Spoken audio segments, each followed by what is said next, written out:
All right, you can all hear at home? Yes. Hey, Sean. Sweet. All right, now I think I've pushed all the buttons to let us begin. So we do have a quorum of members present for the Public Works Committee meeting this evening. We have Gayatri Dina Karen online. We have Chair Myers, Don Knorr, and Alder Hanairo present in person. We have a number of guests, some online, some in person. We're ready to begin it being after 6:30. Okay, so 6:31, I call the Public Works Committee meeting to order. The first item on the agenda is approval of the minutes from 11/27/23. Are there any corrections that members of the committee would like to have made to the minutes? All right, hearing none, I accept the minutes. Next item on the agenda, Lake Street reconstruction preliminary design 23-122. And I notice we have quite a few members of the public, both here and elsewhere on Zoom. So if you are a member of the public and you'd like to make a comment on this redesign, I will recognize you after Sean walks us through. Sure, and we have Kevin Lord online with us this evening. He's the designer, or lead designer with MSA, project manager, I'll say it that way, with MSA. So we've outlined a number of design issues that we want some guidance on as we start in on final design.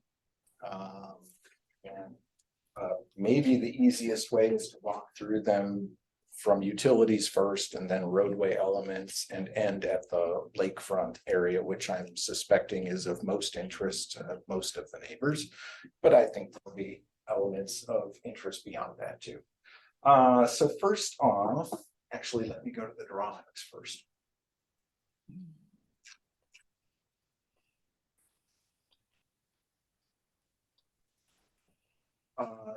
So the limits of the sanitary sewer is something we're still working on, but for right now, we've got some sag issues kind of along the backyard of Century Harbor that we're looking into, and also some issues across Allen Boulevard, where sewage is backing up in the line, so we have to flush it more frequently than we really would like to. It just doesn't flow very well. And we don't know if that's an obstruction, an offset pipe, a sag. We're still trying to get some more videotape evidence of that.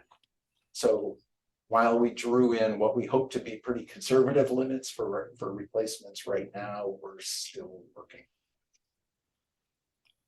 And for that, I'm not looking for design guidance right now, just wanted you to be aware that some portions of the sewer in this project are worse than is typical. Do you have any input on sanitary sewer or things you're looking for, Kevin? No, I think what you said was right. I think it was just like you said, whether we were going to cross Allen Boulevard. I know Mike and his crew are still looking at a few things there to see if they could determine exactly where it was, but it seemed like the sag was more on the I'll call it the westerly end of that run, which is basically that portion under Allen Boulevard. So like you said, I think the idea was planning to try to correct that if we can just kind of corral it and bring it, figure out what exactly. So hopefully our estimate's pretty conservative right now. And I see Mike is on the line, and my understanding was we were going to try to get the camera trailer this week yet and take a look at that again. So that's the update on sewer. Water main. This is probably a good overall for us. So the intention is to go from Allen Boulevard and replace all of this old water main. This is the Century Harbor condominiums property. So along that easement, and we may need an expansion of the easement in that backyard, and then up through Dewey Court and across the street on Century Avenue, where we've got a newer water main, because this older water main on the south side of Century Avenue also keeps breaking. And we have little interest at the staff level anyway of connecting to it, so we'll just want to bypass that water main and connect to the newer one. To me, the alignment and extents look reasonable, but if the committee has a different preference for the limits or any alignment issues you've noted, this would be a good time to pick that up as a change toward final design. Do you have anything, Mike or Kevin, we should talk about for water? I don't have anything specific. I would just say the area through the private property of the condos, there's a gas main that runs through there too. So we're trying to, obviously, where we've got it shown, the opposite side of the sanitary, keeping the, if we were to go, we'd get very close to the buildings for, if we were to kind of go to the westerly side over there. There'd be some landscaping and different things that would probably get torn up through that area a lot more than, so we're kind of showing it kind of splitting between the gas main and the water main as located out there. Right, so in that area in particular, one of the things I noted on a different drawing that had a little bit more detail. And for this, I would certainly welcome committee input. I would certainly welcome on other parts too. That we had a couple of options for consideration. There we are. So this is a slightly rotated view where north is to the right, I'll say, on this drawing. So the lake is to the bottom of this picture.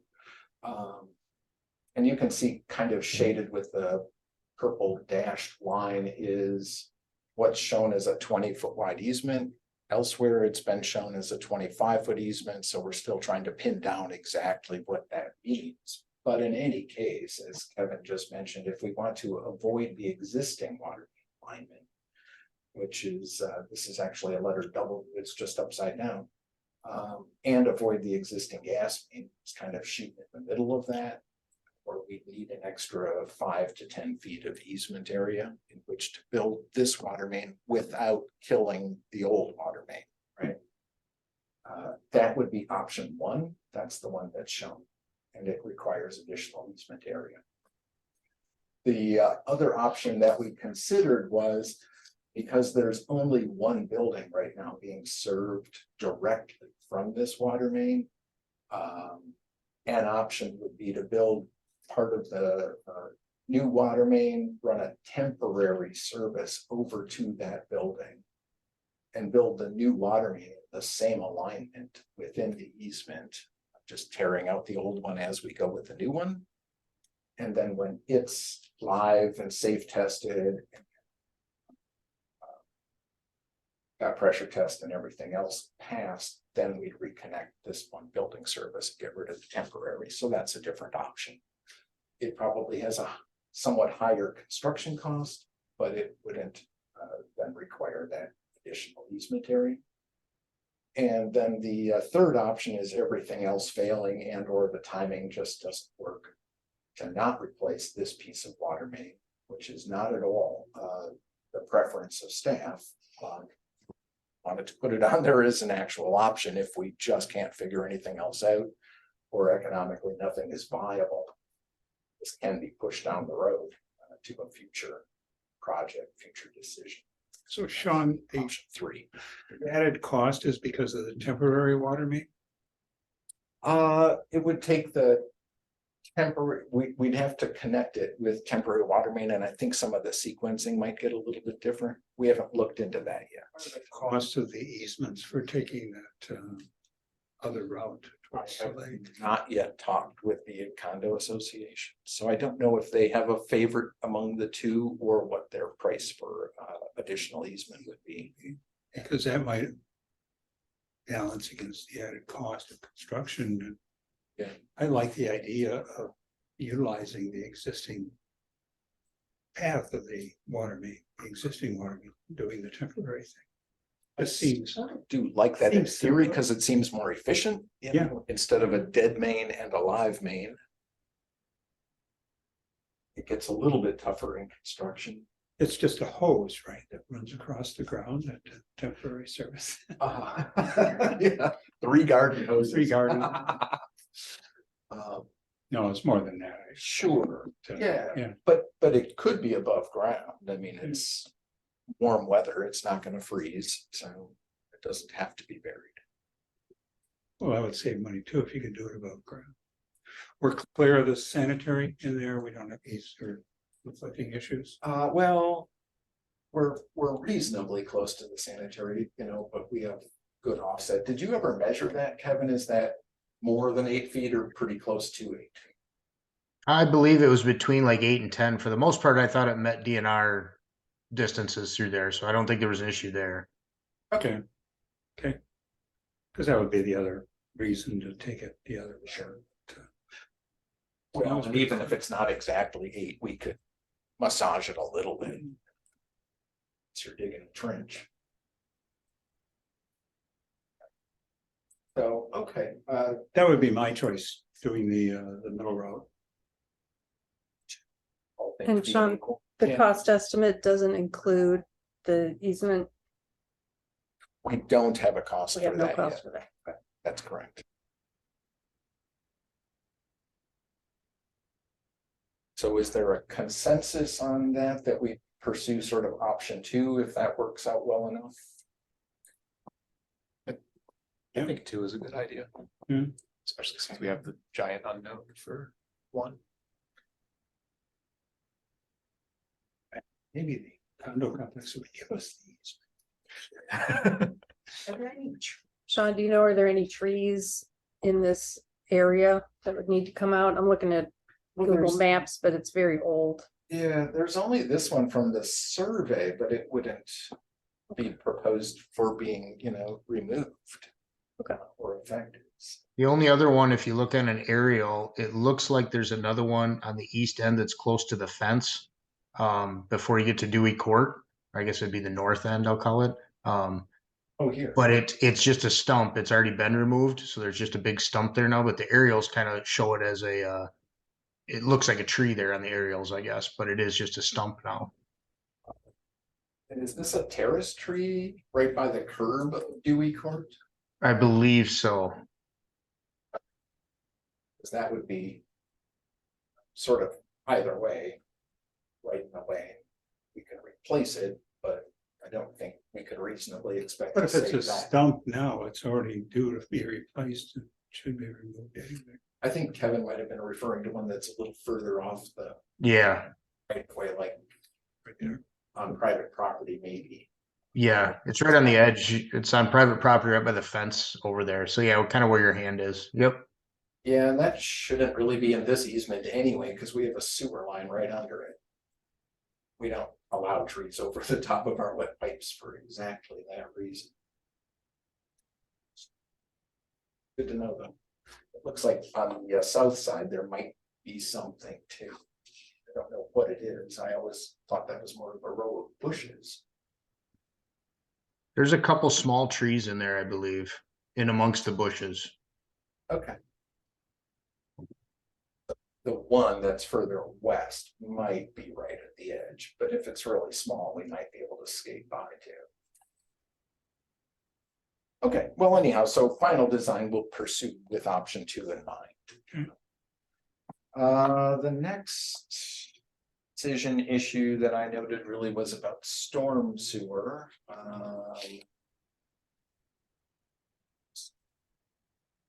Couple pages here. So right now you kind of see in purple the concept of putting this would actually be a couple of curb inlets, but we're still working on the sizing and layout of all, making sure that the existing storm sewer has capacity. But one option is to pick up this road end drainage and put it into the storm sewer. Right now, it just all sheets into the lake, so there is no storm sewer nearby. A different idea was, and it's pretty conceptual as I understand it, Kevin, if that's fair to say, some sort of water treatment structure.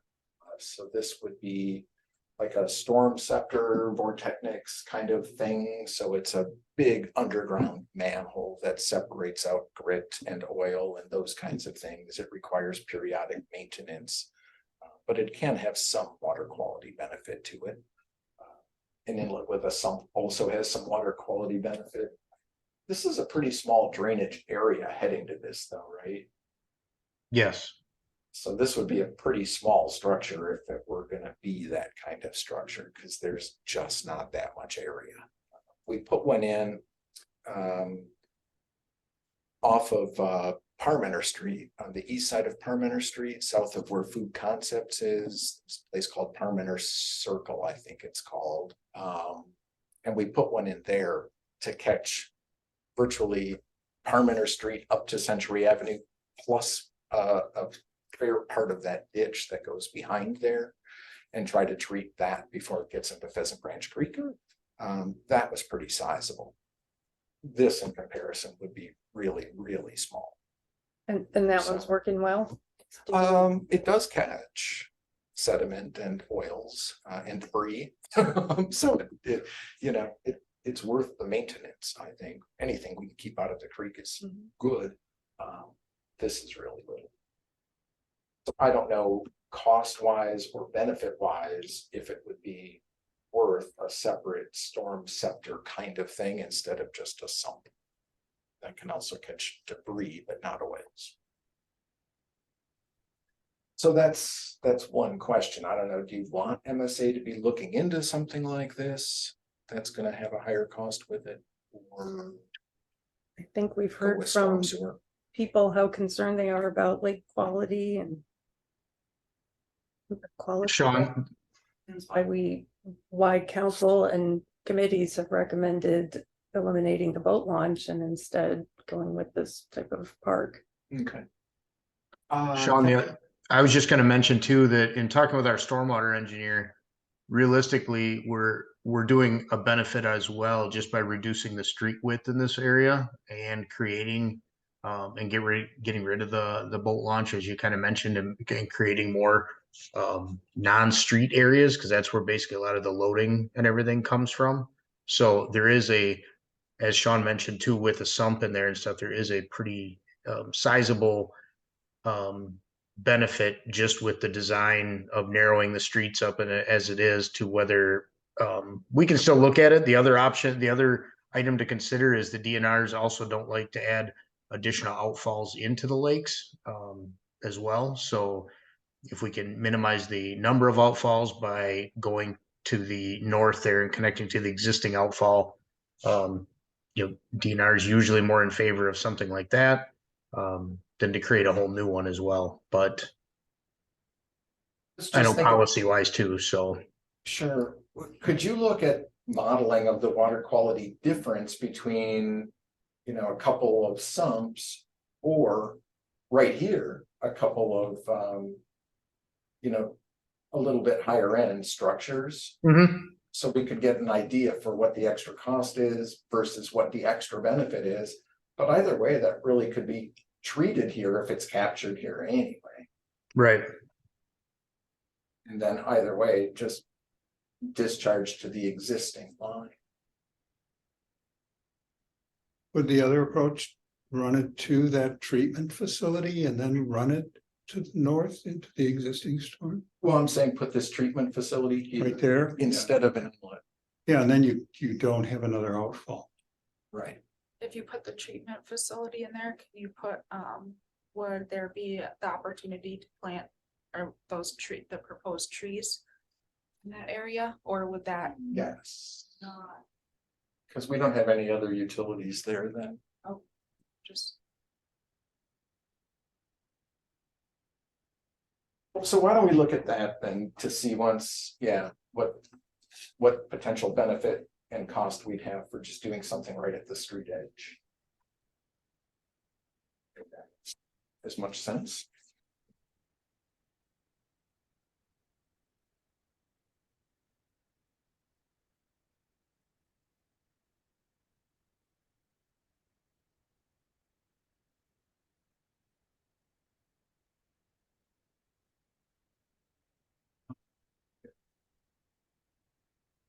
Is there any more input on storm sewer issues?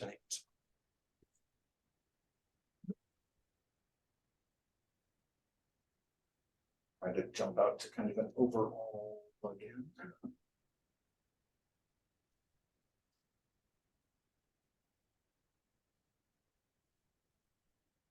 For sidewalks, what we're looking at is completing the north side sidewalks. So the apartment development already built sidewalk from Century Harbor Road across their frontage. So this would be extending that sidewalk toward the lake and extending it back to Allen Boulevard. Building entirely new sidewalk along the full south edge. One of the things, and we still want to touch base with the city forester on this, is we've narrowed up the terrace area along those mature trees that are along the frontage of the Harbor Athletic Club parking lot, which the council had already talked about and said, if it comes down to a choice between the existing trees that are almost exactly on that lot line, or a sidewalk, favor the trees. So we're trying to see if we can get both by modifying the terrace width. But we'll talk to the city forester about whether that's okay to get that sidewalk put in without jeopardizing the tree health. Do we know how healthy those trees are right now? They look pretty good last time I saw them in summer. Really fine, which you don't always get with maples. So this would be continuous sidewalk both sides as it's laid out right now, which is nice. The other thing is we were talking about seeing if we could fill in a gap around the Dewey Court cul-de-sac. One of the things Kevin noted in his memo is there are kind of steep grades between the building and the back of curb. So we'd have to find some balance point and maybe steepen up the terraces a little bit more, or put a short retaining wall along the backside of that sidewalk to be able to get it in. But I wanted to gauge whether that's worth doing.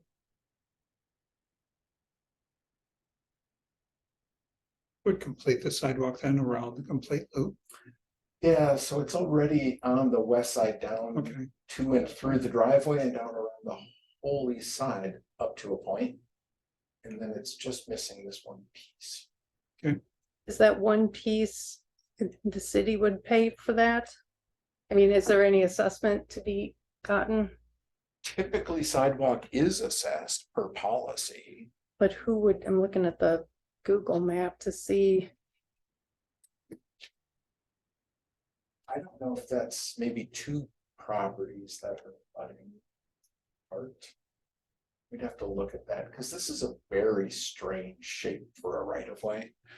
It doesn't mirror the pavement. It's got a weird bubble off to the east. So we'd have to look at how that works.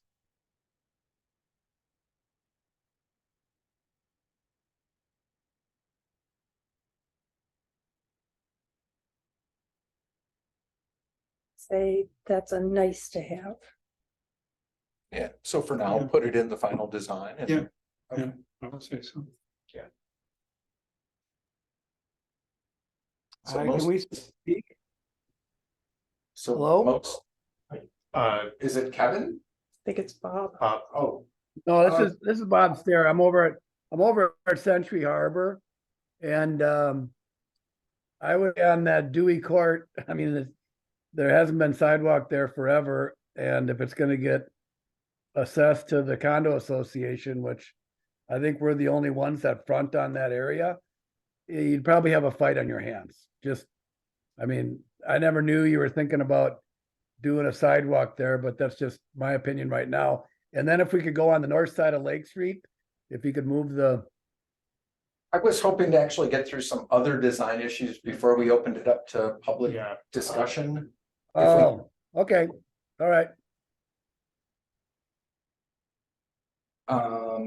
So for the most part, sidewalks are being designed with an alignment 1 foot off the right of way, except that part along Harbor Athletic where we're narrowing up the terrace, if that'll work. And then we'll look at in final design this Dewey Court infill, whether it makes it in final design or not. at least we'll have designed it.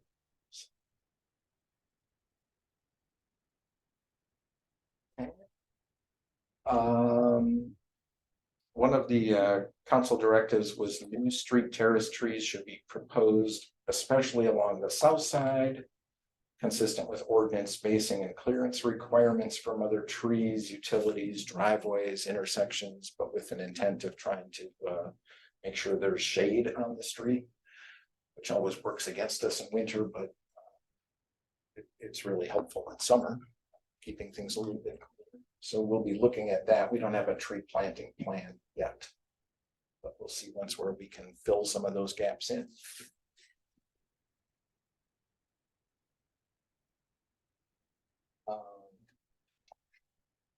Going down to the lake edge. Actually, let me jump to.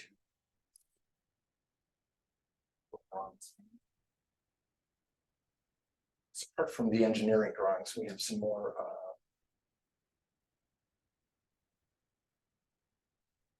colorized, nicer to look at drawings, I'll say it that way, right? Where we've got Thinking this- LA was involved. That's right. Dragged out the colored pencils here. So we've got the cul-de-sac for reference. And so this is the driveway that goes into the boathouses. And that's kind of how we set the end of the cul-de-sac, because we just need to maintain access that we've already got. And everything east of there was kind of fair game. So MSA came up with a couple of options. Both of them have many of the same elements. So there's this sort of overlook / seating area that could be used as a little picnic area or just rest spot or just kind of looking over. Both options have that kind of thing. Both options have a pedestrian way that accesses down to a pier. The thing that looks like a rectangle with a line through it is sort of the canopied roof of where the fire boat is stored seasonally. Both of them have some sort of a beach area, we'll say.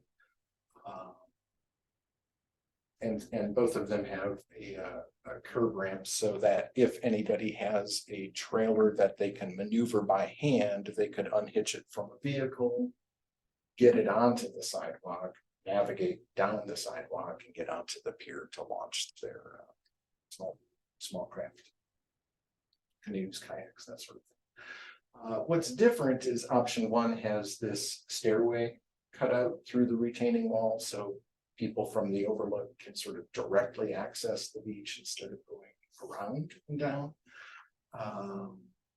And it has, I think, a nice spot that's easily accessible for pier section storage seasonally. It's a little bit harder in option two. And it has sort of a direct cut through. So if fire EMS for whatever reason couldn't get down the sidewalk, they could still get down the other side. Option two, like I say, has many of those same features, but the maneuverability of this ADA route is a little bit tighter and harder. It flips the boat storage down to this side, which can be fine, but it makes it a little bit tougher for the storage of the pier sections. I should have mentioned in both of these options, there's also some riprap areas. Some edges.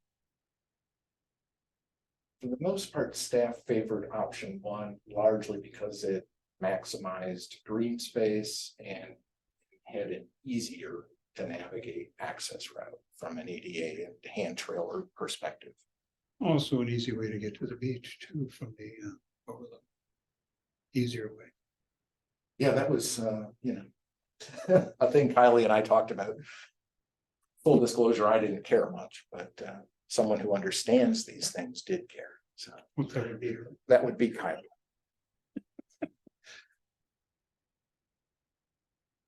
So anyway, we wanted to float these. These are also going to be presented and discussed at the Park Recreation Forestry Commission and then we want to bring all of this over to the council too, just so they can get a sense for where we're at with preliminary design and the kinds of things we're looking at and talking about. Just curious, and I know you need public works input, but what part of that whole area involves public works? It's mostly not, other than I would say the ADA, we always have an interest in that. Oh, sure, but sure. both of these designs meet that. Okay. Yeah, I was just thinking as well, there's no. Unless that stormwater treatment facility goes in Yeah, we can put that back up in the street. put it back Number up one, there, it's yeah. easier to access for our equipment in the future. And number Agreed. two, allows trees to go in here. Yeah. If somebody wants a tree. there. Agreed. In both cases. So I think we have a lot of people here who have come here. They'd like to say things about the designs, so Yeah, and that's fine, because the only other policy issue I need to go over is funding, and that's kind of a separate thing. So I kind of wanted to Yeah. hit design stuff first and funding stuff second. So if you are a member of the public and you have a comment that you would like to make at this time and you are joining us by Zoom, please use the raise hand function. So I see we have Tom Yost. Tom Yost. And Tom, you're recognized. Okay, so, you were talking about the trailer, the hand trailers, which is something that I had raised at the point where they decided that there weren't going to be, trailers. And it seemed like everybody, was okay with the handheld trailers. Specifically, I've got a 14-foot sailboat. We have two other people at the condos that have similar sized sailboats. And I have a hand-pulled trailer. And I live in the condo on the north side of the road. And when you were explaining that, you were showing a path out to the pier. And when I think it would be difficult to launch even a 14-foot boat, and push it off the pier. I'd much rather push it in where you would walk in to launch. Is that pea gravel area? Is that so a canoeist or a kayaker can walk their canoe or kayak into the water? My understanding is this would all be, at grade, so you'd step off the sidewalk onto the beach, you could hold your canoe and launch off of that. So then I could also walk my handheld trailer across that area. It might be a little bit more of a slog, but yeah. Okay, well, so I guess I just hope you accommodate that somehow so that it's not too difficult. The other thing is the trailer here and then pick up and put it in. I don't know till He's what. talking a 14-foot sailboat. Oh, sailboat. Gotcha. Yeah, we were trying to talk about small watercraft, and I don't know where the break point on that is. Right. I thought the handheld trailers was the break. Yeah. I would think that would be, than 18 feet and light.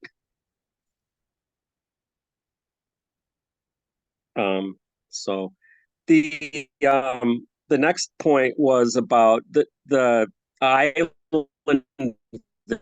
there. Are those trees in the lake? Are those? These are showing two proposed trees, yes. So we've had a lot of people lose their view because of the new apartment next door. And we have 6 people that face directly onto Lake Street. And 3 of them indicated that a tree in the middle of the road down by the lake would block the small view. I mean, they have a very small view of the lake, you know, kind of like sticking, they got to be out on their deck and look to the east. But putting trees there would block their view of the lake, I think. They thought too, because I forwarded the diagram to them. And it seems to me like most of the roads in Madison that go down to the lake don't have trees in the middle, even if they go down to a park. No. Are those, how necessary are the trees being in the middle of the road? I think they'd be great if they were on the edge, you know, if they followed the sidewalk down. Well, that'd be a good policy question, I guess, for decision makers. Yeah, I would have to see a current aerial photo. Okay. But if these, And then my next point, Wait, Tom. Tom, I was just going to say, because if those are the, I can't even tell if those are balconies in the left part of the screen or decks. Up here. Yeah, I'm not sure why a lake view wouldn't still be visible straight to the east. they can't do a hard, you know, I mean, they can barely to the lake. Their best view is down the road. I just find it hard Is to what believe I that was those told today. two trees exactly where they are going to break the view. Like there's a lot of space Okay. to Well- left, right. That's why I'd have to see a current aerial photo. Yeah, they are balconies. And so the other thing that I think is probably the most important, because I think I think we have a legal riparian right, which I think the fire boat is on. I contacted two DNR people today, and they sent me the peer guidelines that included a conversation about how to determine where your riparian right is. And I sent that to Sean.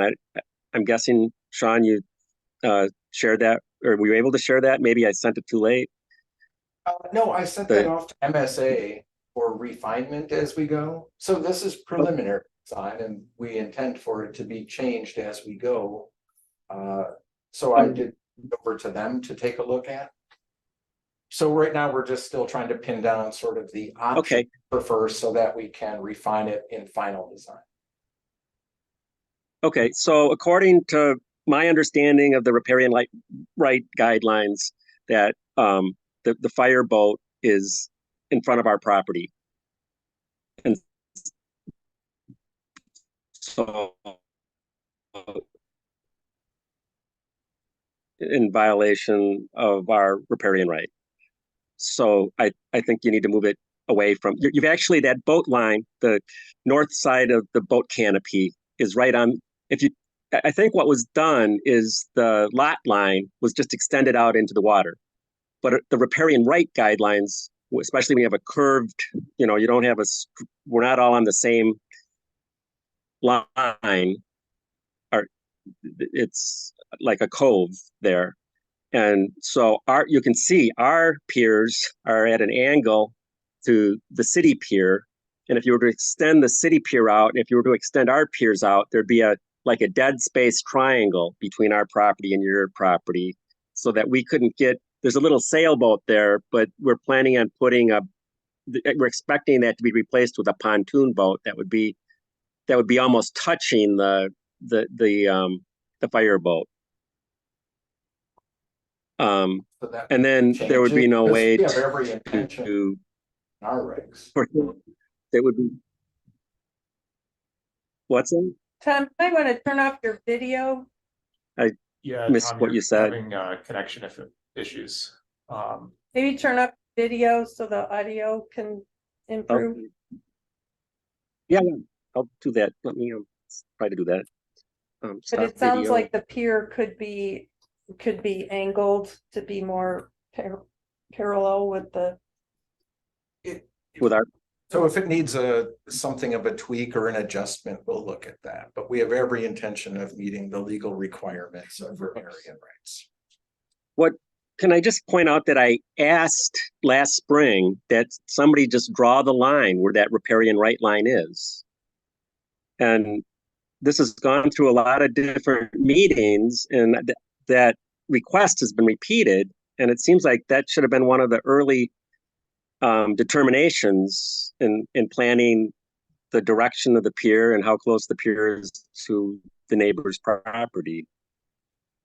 And so I'm confused that that hasn't been addressed after all this time.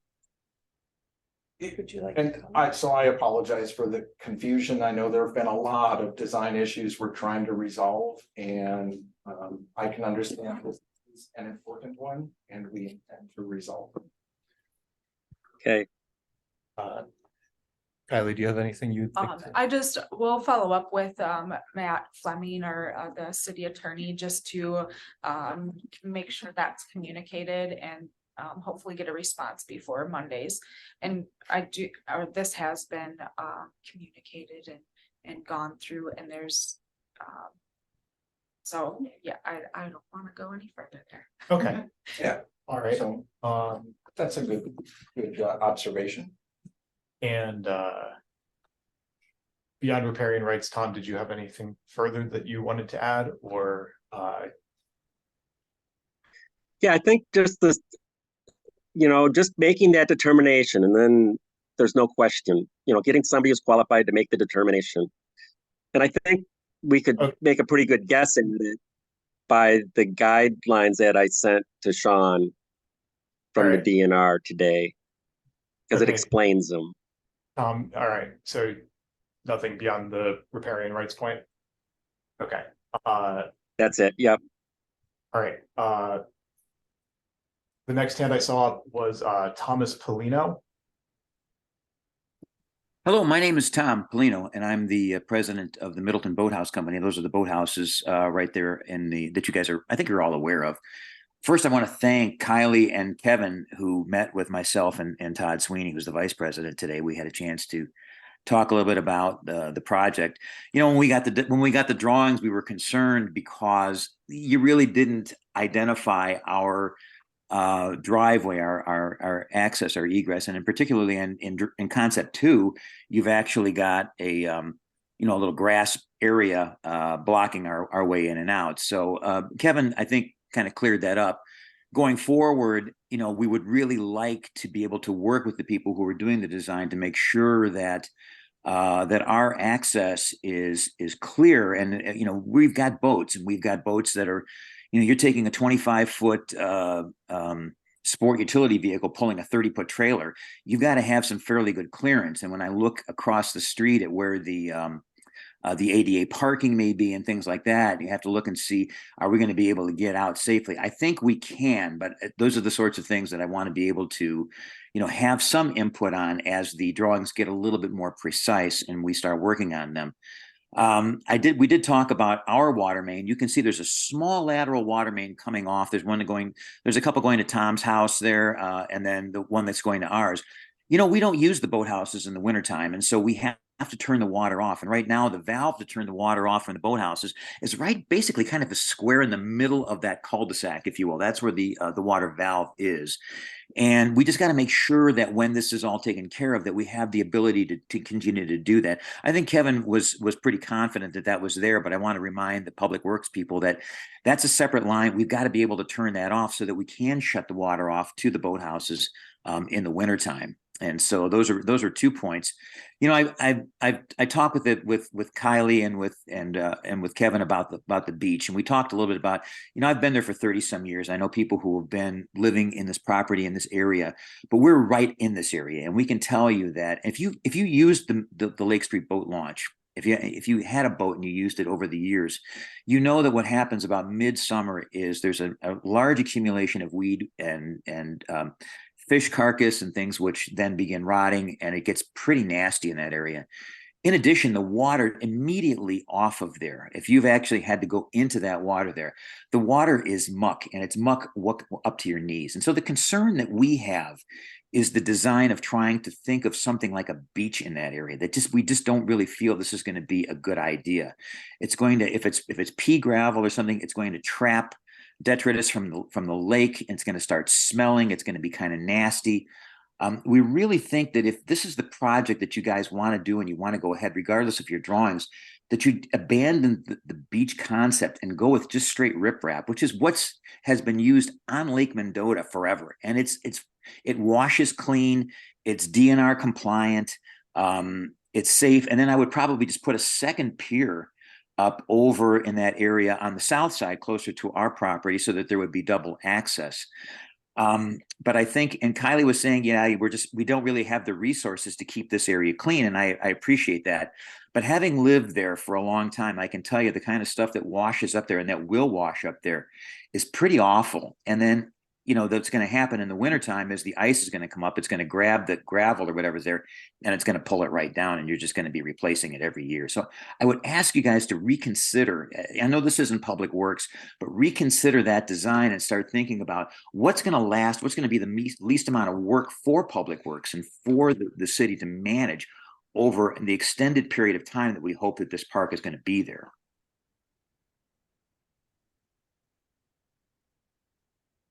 Okay. Did you have anything further that you wanted to add, Tom? No, that's all I have for this evening. Thanks for allowing me to speak. Thank you for coming to voice your concerns. The next hand I see up is Tim Carey. Mr. Carey, you are now recognized. Thank you. I have one quick question. I'm just curious about the timing of this project from purely a tenant access perspective. Obviously, this would be a little disruptive to our residents at Lake 61.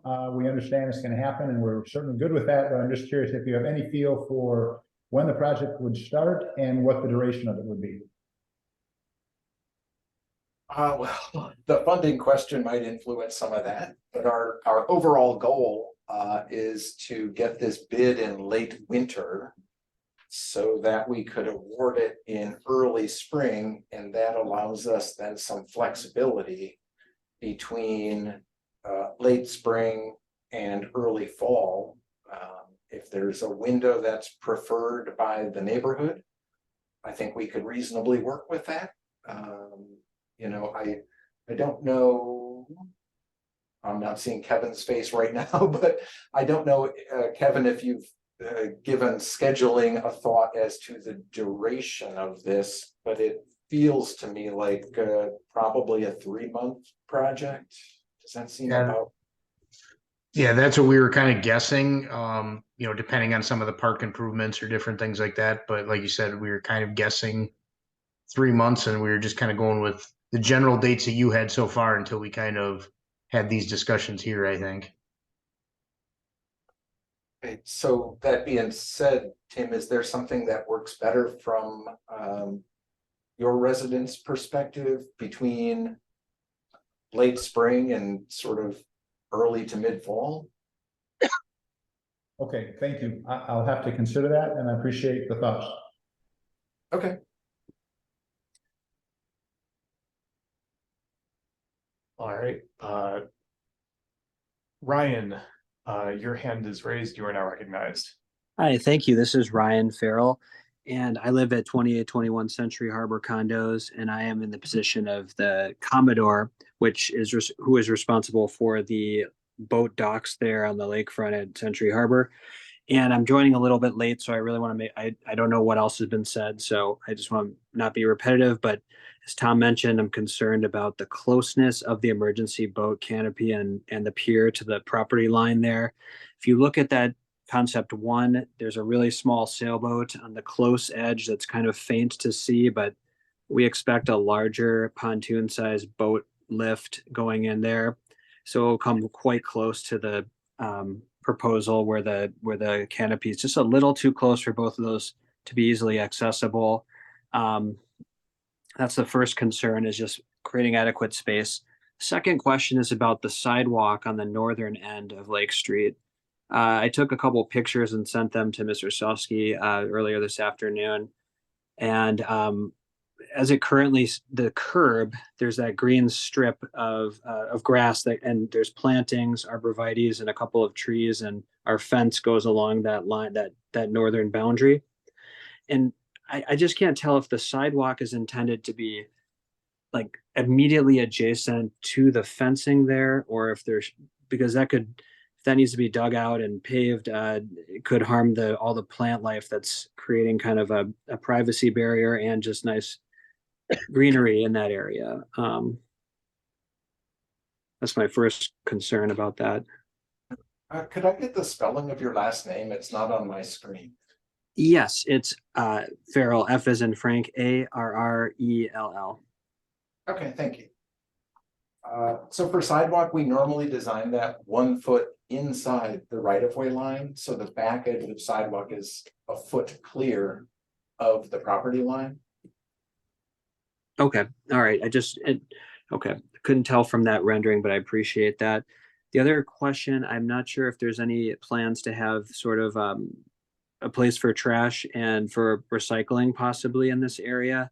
If there's increased usage and people are down there, that there could be an increase of litter. So wondering if that's a possibility. I wouldn't say it's not a possibility, but I think sort of pack in, pack out is kind of become the standard for small parks. Okay, and maybe just some signage so that's just encouraged and that people know that and they're not looking for garbage. Otherwise, they might walk off to the other properties around the area, whether it's Harbor, the boathouses, or wherever, and look for places to throw trash. And then the other thing is the plans for lighting in the area. Currently, I believe, and others might know better, there's a kind of a street light has a really bright light at the very end of the Lake Street area now, and that light in general it doesn't necessarily illuminate the whole area, but it is quite bright and almost a nuisance, like a light pollution source for the area, I would say. Been out there at night and it really is quite bright in this whole area, so I'm hoping in the spirit of dark skies and more energy efficient and less light polluting lighting would be used, and that could be an improvement of this area so that can maintain the dark sky and not have that issue. We do intend to replace our street lighting with LED lighting, which should address, your major concern about energy efficiency.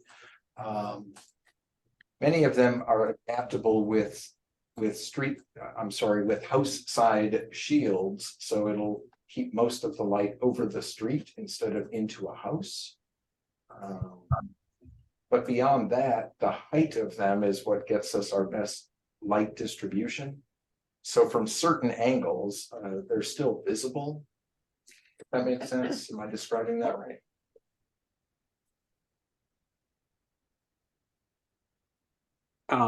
Yeah, I guess so Middleton has signed on and the multi-municipality dark skies initiative, I'm pretty sure, and there's a lot of best practices on that, so just that would be taken into account. And I do appreciate the safety factor of the area being well lit as a priority, but also whatever can be done not to flood that whole area with light. Yeah, that's the balance, you're right. Okay, those are all my concerns. Thanks so much for taking them into consideration. Can I make a comment about dark skies? Ryan, this is Lisa Hanairo. I'm the alder on the Plan Commission, and I would just encourage you to check out the city's website for the zoning code rewrite, because one of the other codes that's being rewritten is the lighting code. Middleton hasn't yet adopted dark skies necessarily, but that's where our lighting code is headed in that direction. So we're going to be, council's going to be considering the zoning code in the next month and a half. So I encourage you to read through the updated lighting code, and if you have any further comments, to send them to the Plan Commission. Thank you. I really appreciate that. I wasn't sure. I guess, there was a presentation by the mayor of Madison earlier in the Dane County, or someone, and it seemed like a lot of the communities were signing on. So that would be a great thing. Thank you. And then just circling back to Bob, because I know, Bob, you had a concern earlier in the meeting. Yeah, I guess, the first thing, up on Dewey Court, just, you know, if you're gonna to extend that little sidewalk section and have a retaining wall put in, for whatever that is, 40 feet of sidewalk, it's gonna be hugely expensive. And I'm not sure if the sidewalk reimbursement is relative to the cost or if there's some standard. But somebody should just contact Mark Collins at the Condo Association, because I think that'll probably be an issue. So we don't need to talk about that anymore. And then going back to the Excuse north me, side of the sidewalk. Okay, go ahead. Bob, I hate to interrupt them. I apologize, but I don't have your last name either. Could you give me the spelling of that? Stair, Stoehr. And I live at 2849 Century Harbor Road, #1. Great. So, sorry about that. Your second topic. No problem. So I think I'm all done with the Dewey Court unless anybody's got some comments or questions on that. Nope. And then regarding, there was one tree that blew down that has been cut off. And I think there's maybe one or two other big trees, but I don't know where that water main is going, if that is in the way of any of that. You just have to go out there in the field and stake it and figure it out. This blue line on this diagram is one water main option, but the existing water main that I'm kind of highlighting right now that also has W's on it, maybe where we end up trying to design something to come through. And it might be some of a hybrid between those, because trying to cross this sanitary line is generally preferable if we could do it at more of a right angle instead of such an acute angle. So we may have to balance some of that around just a bit yet. Okay.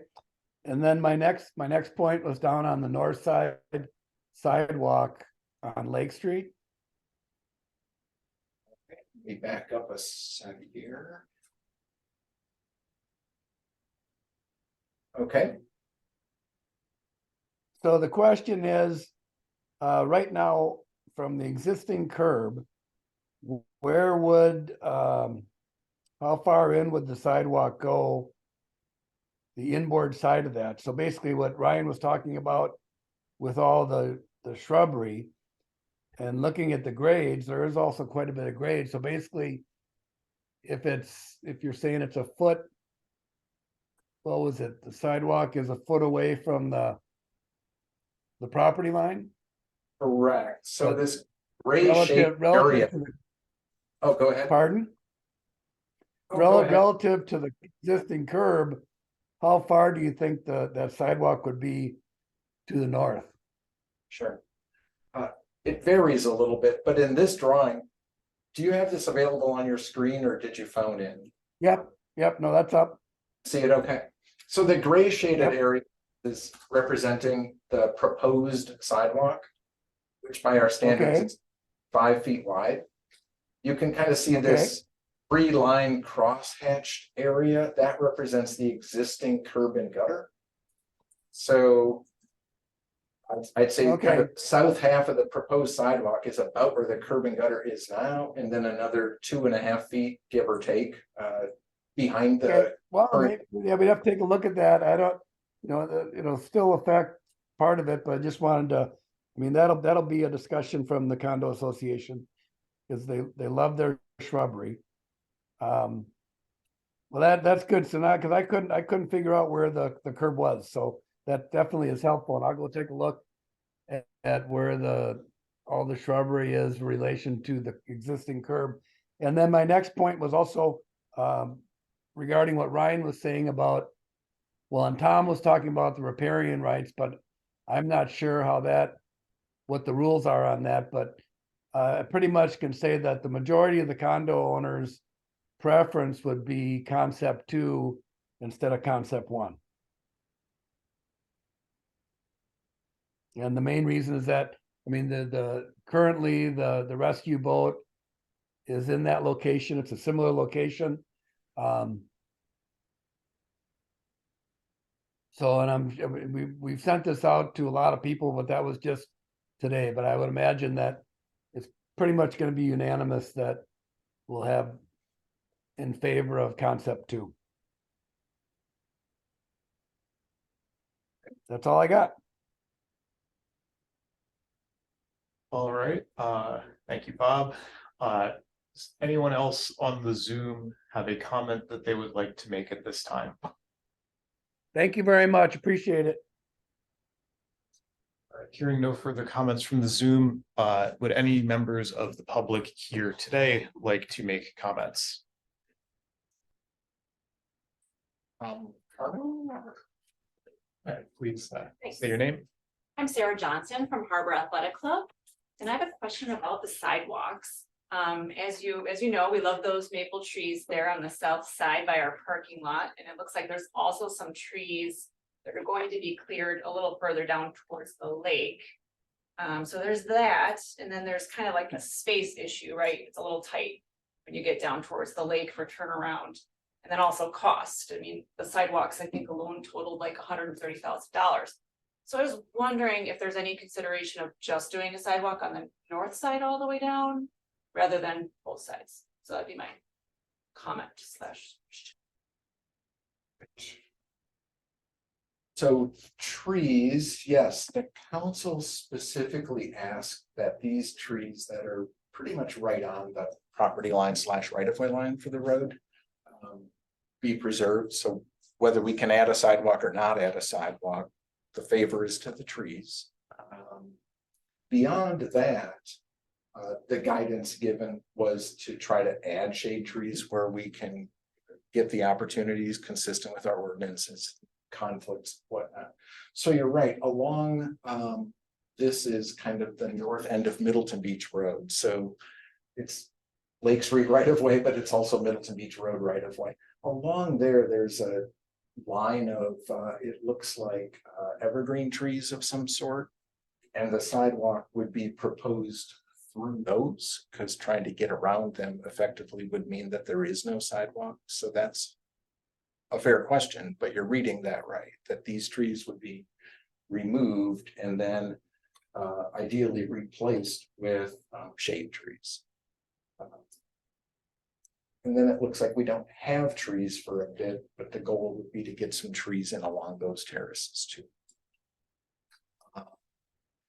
Down at the lake edge turnaround, what was the specific question? Oh, I was just speaking in general of space, because the sidewalk comes down, it just gives you a little bit more room, as I think the both houses were mentioning, you know, pulling in and out of their driveway there can get a little tight. I just wondering if, you know, one side of sidewalk would be sufficient for getting down to the lake from Allen Boulevard, especially if there's going to be a gap in the sidewalk on the south side where the maple trees are. It's, I don't know, just doesn't seem worth it if you can't go all the way, maybe, I don't know. So yeah, and we were asked to try to get sidewalk everywhere except maybe by those specific trees. And that maybe later would be a gap that we could infill. But for now, we were just asked to show sidewalk everywhere except there. so there's not a There. there's not a reason or requirement that there be sidewalk on both sides. It's just there. Right, it's not a requirement so much, but let me back up just a bit here.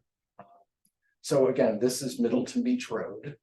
So anyone coming along Middleton Beach Road, and there's a mid-block crosswalk right in this area, could get down to the lake edge without having to cross the street.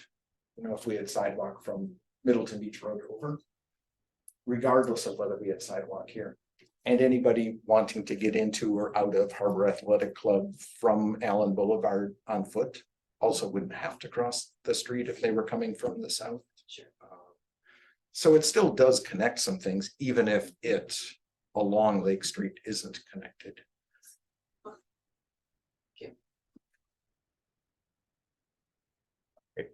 Sarah, did you have any more questions or does that cover it? I think that covers it. My only other question would be, is there gonna be a loss of any road parking due to the sidewalks on either side? I think this crosswalk would be new, and so you can't park within 15 feet of a crosswalk. Any place where we have a brand new hydrant might be a shift in where we can park, because we can't park within 10 feet of that. We're going to be parking in the cul-de-sac, of course. And then here we're planning to designate 2 on-street stalls for accessible parking. So it's not that it's not parking, but it's reserved. But then, other than that, the intention is to have on-street parking available. Okay, great, thank you.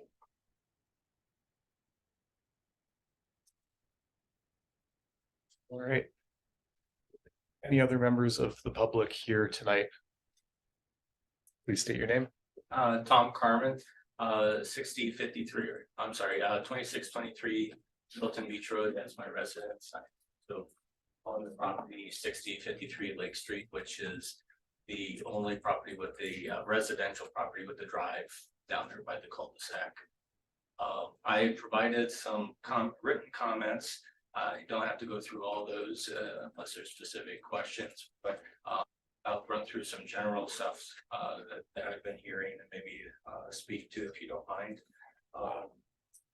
On the sidewalk, I would like to clarify too, as far as where that is in front of my properties for the existing, with the existing curb. Because right now, the existing curb from the survey that I've had done is 1 foot off of my property line.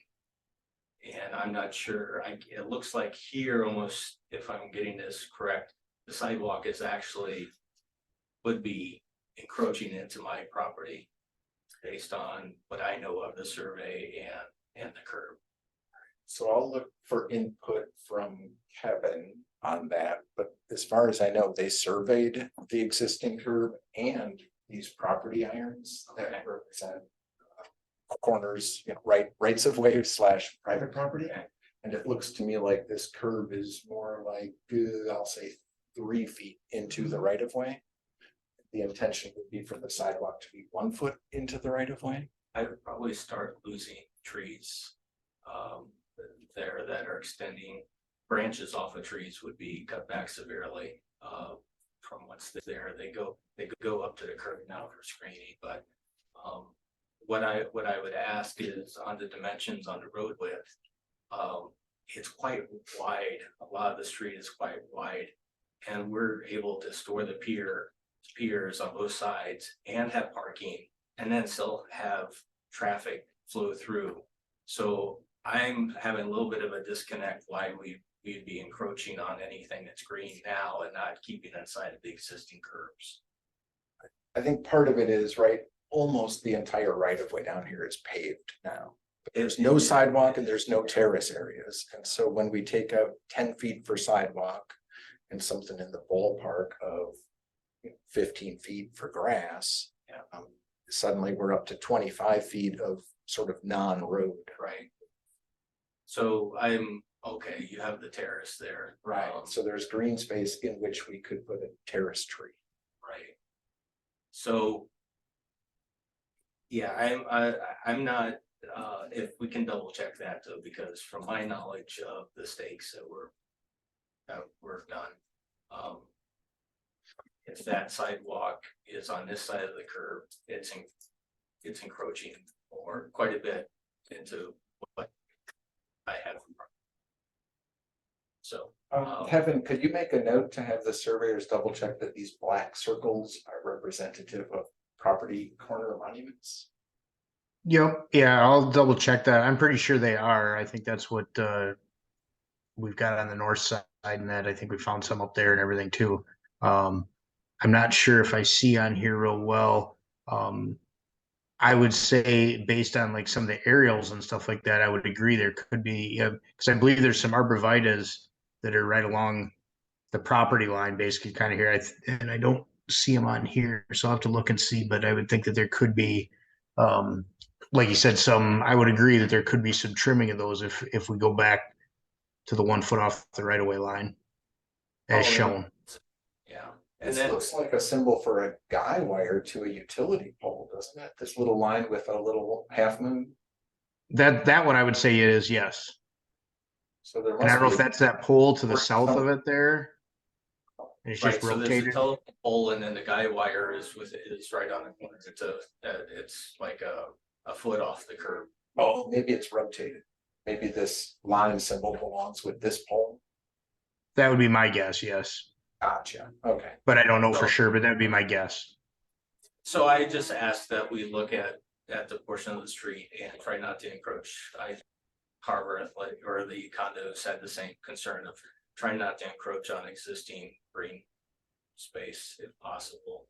I know there's a balance with terracing, but I'm not sure trying to squeeze in additional trees.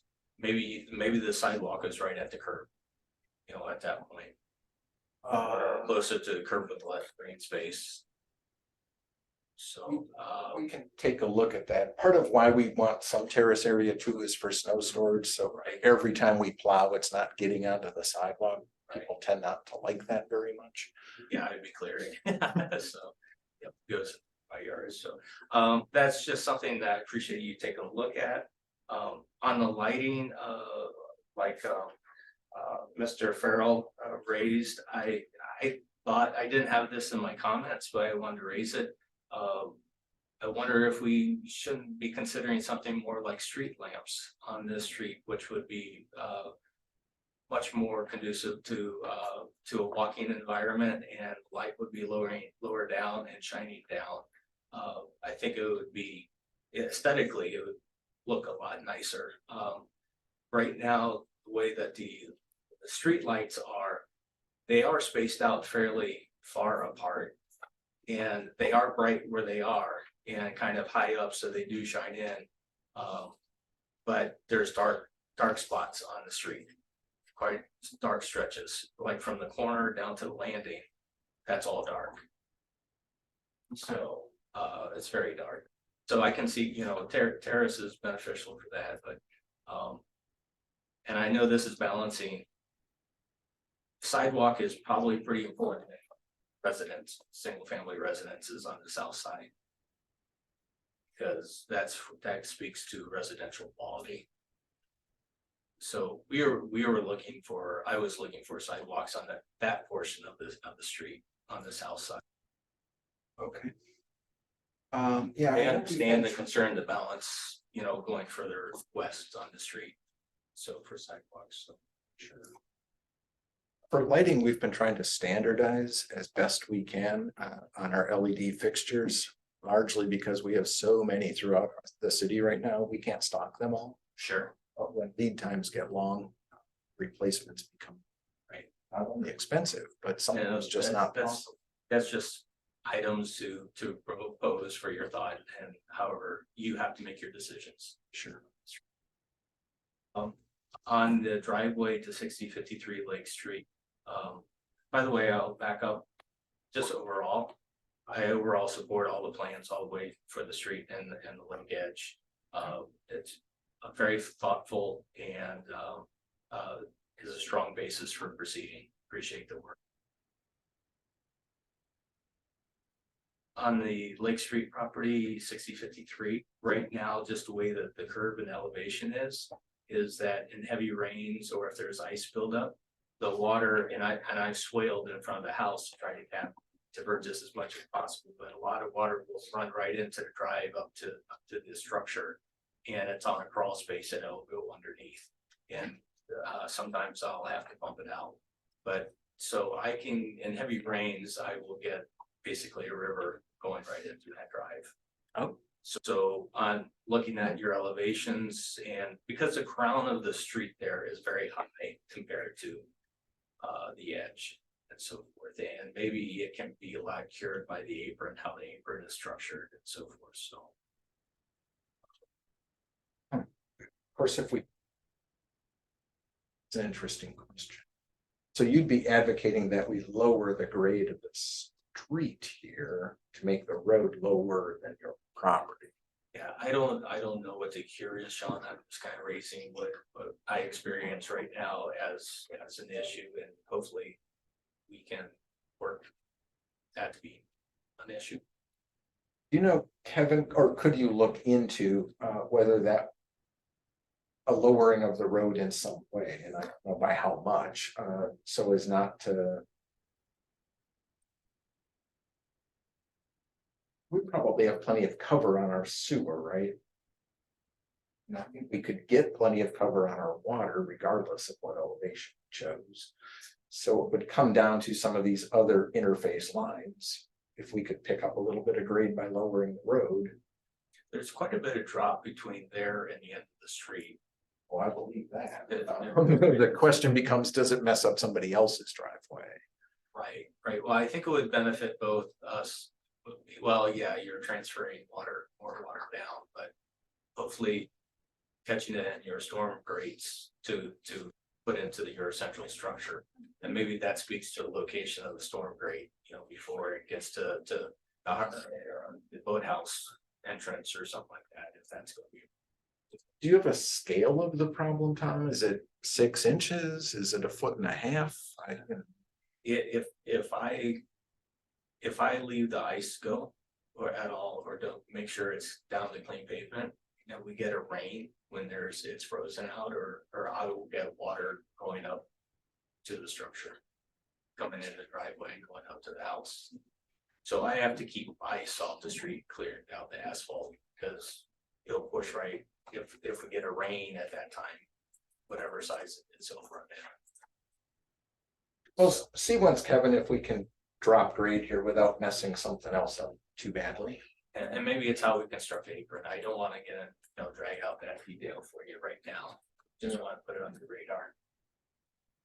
Yeah, because we've done that too, where we've just put a little high point in an apron as a flow preventer, even though it's Sure. not home. Sure. I'll take a look at it. Okay, Thank you.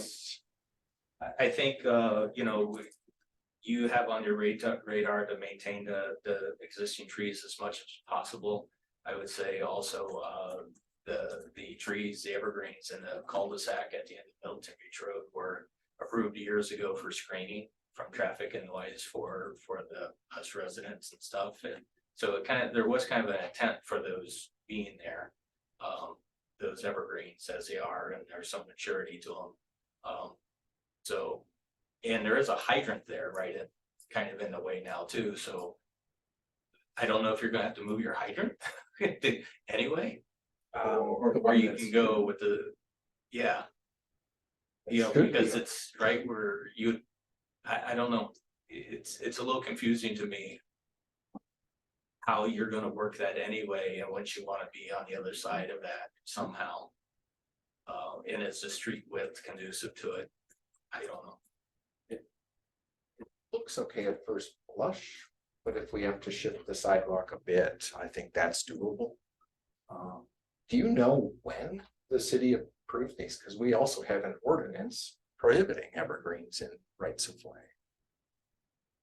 I'd be interested it was to see that. Years ago, but also, I actually didn't put all of those in, I stayed away from that's very central portion. I did along the edge, and then where there was more green space where the trees that you see backed off.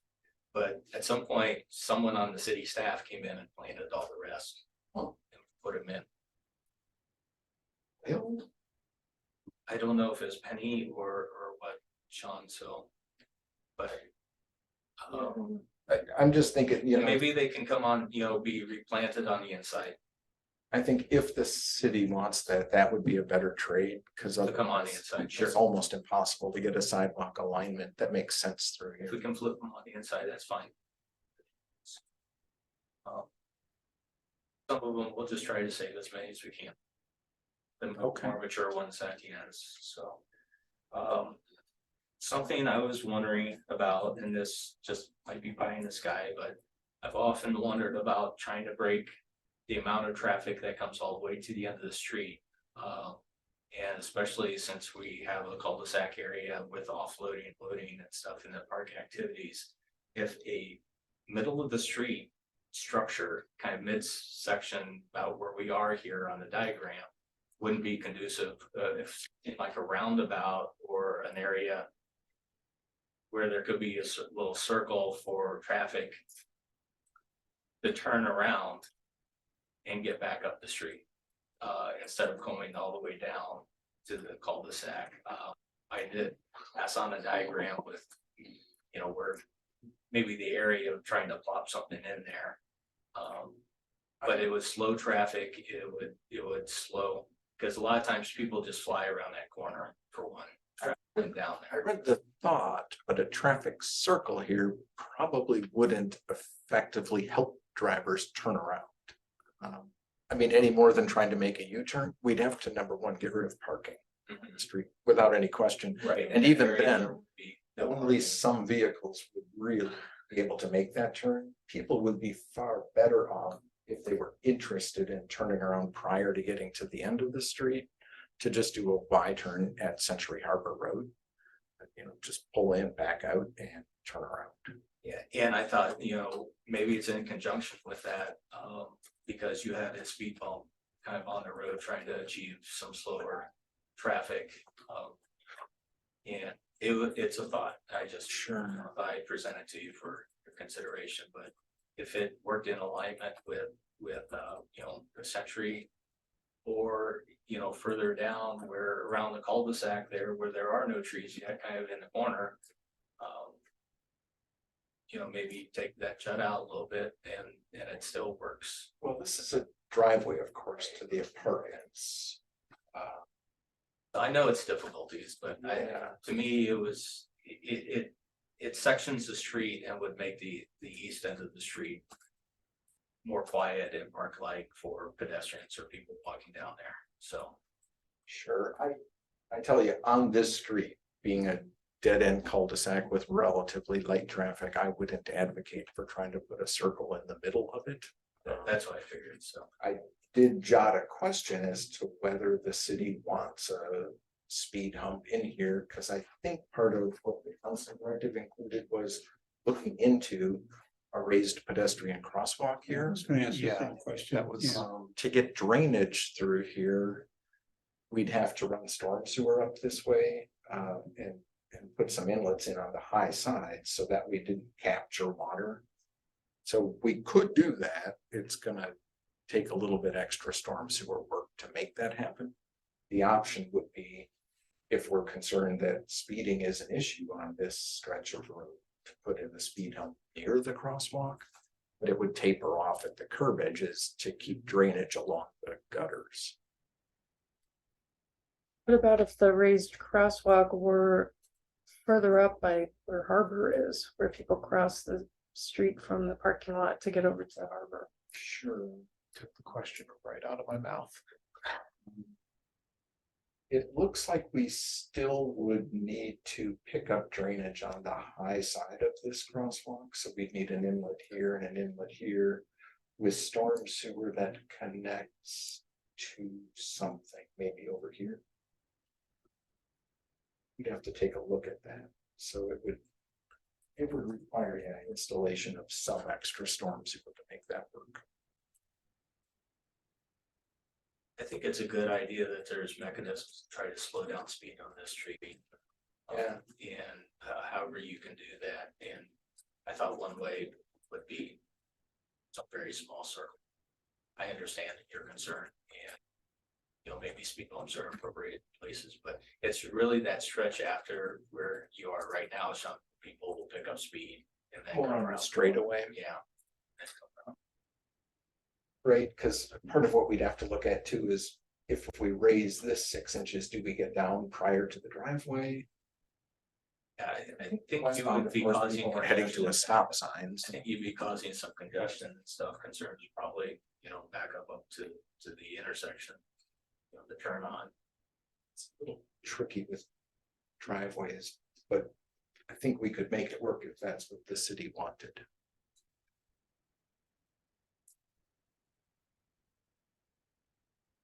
And kind of the same further down. I think we could make it work with some extra storm sewer if we wanted a raised crosswalk.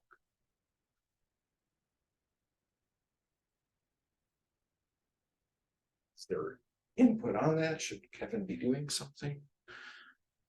Feed up or a race crosswalk? Would it make sense from the Middleton Beach Road cul-de-sac walk through? For a raised crosswalk. That from that walk that's going from Middleton Beach Road. That's, I think, the one that was identified as, yeah, sort of the mid-block crosswalk. It's not near an intersection, not terrible section. Hey, Sean. Yeah. I'd be happy to just at least bounce some of these ideas and maybe get some thoughts from our traffic engineers that do, you know, more of this traffic calming ideas and kind of these short roads or something like that. Just see what their thoughts are, or some of the cons against it for whatever reasons and stuff too. Yeah. And I don't know, we haven't heard from the neighborhood on this issue, have we? Have you provided input?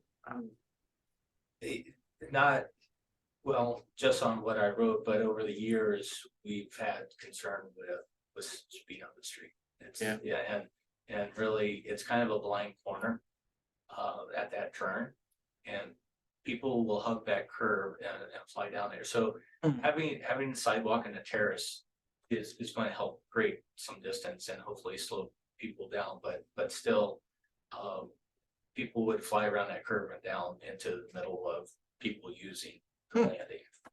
And yeah, I always was expecting someone to get hurt, but so I think calming, whatever you can do, the calm speed is appreciated. And it calms the noise when you do that too, I think. Don, it sounded like you had something. No, I was thinking the same thing at the crosswalk. You gotta add storm sewer, that complicates things. Yeah.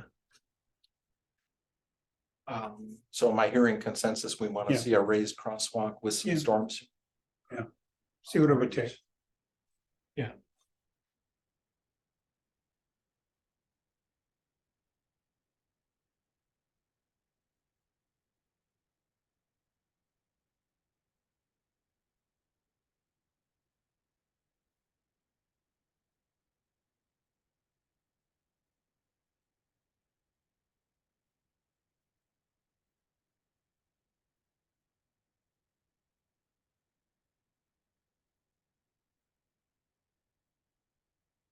Since we're building this for the long-term future or whatever, I'm just kind of putting all the ideas out there I've ever thought of. If we shouldn't have some sort of stormwater structure or filter basin or something, just on this diagram, it would be just to the left of the Middleton Beach Road cul-de-sac in there. That would catch some of the stormwater and would filter it and then direct it to the soil. That could help loading all the way down to the end of the street. You're talking about this area. Yeah. Harbor Athletic Club. Yeah, the backside, and I did mention this to Todd. And I know there's some looking at properties swapping right now because along Century or Allen Boulevard, you're looking to extend the trail system there. So in doing all that, I thought maybe there's some swapping to be had, or some that would be beneficial to both parties, because this is kind of in some ways, my observation, it's a dead spot. I appreciate Sarah's comments on this, but it's also used for snow storage back in that back corner. And maybe that could be a benefit both for that purposing and for treating meltwater and stormwater runoff. It could be a little spot to put another elements, stormwater element. We do treatment element. Look at that. So you talk about making this city property so that we could do some sort of stormwater feature. Not sure exactly yet how stormwater would get here. There's a little corner you would have to direct it through a grate off the street, basically to there, kind of like what you're doing, catching that the cul-de-sac.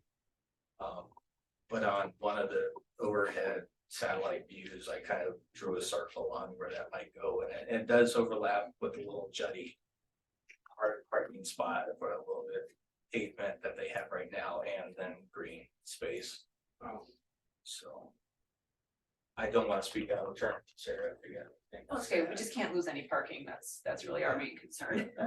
We're pretty backed, so yeah, that is, I mean, otherwise I'm open to ideas of keeping water out, dirty water out of the lake, but.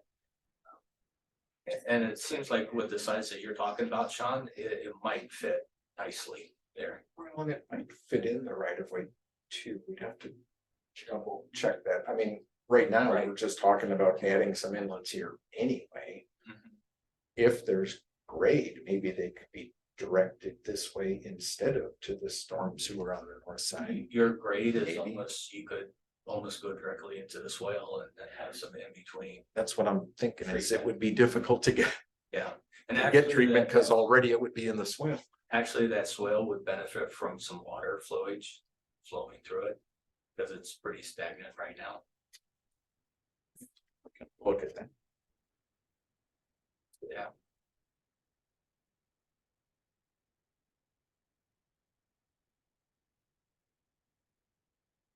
Sorry, I apologize. I'm eating up a lot of time. The rest of this is kind of more on the lake edge that might be for parks. With signage that might be for in the cul-de-sac area. For your consideration.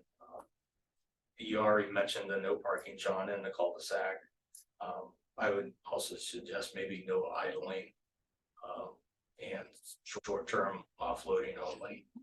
To make sure that people just don't park and leave their vehicles there, which happens sometimes.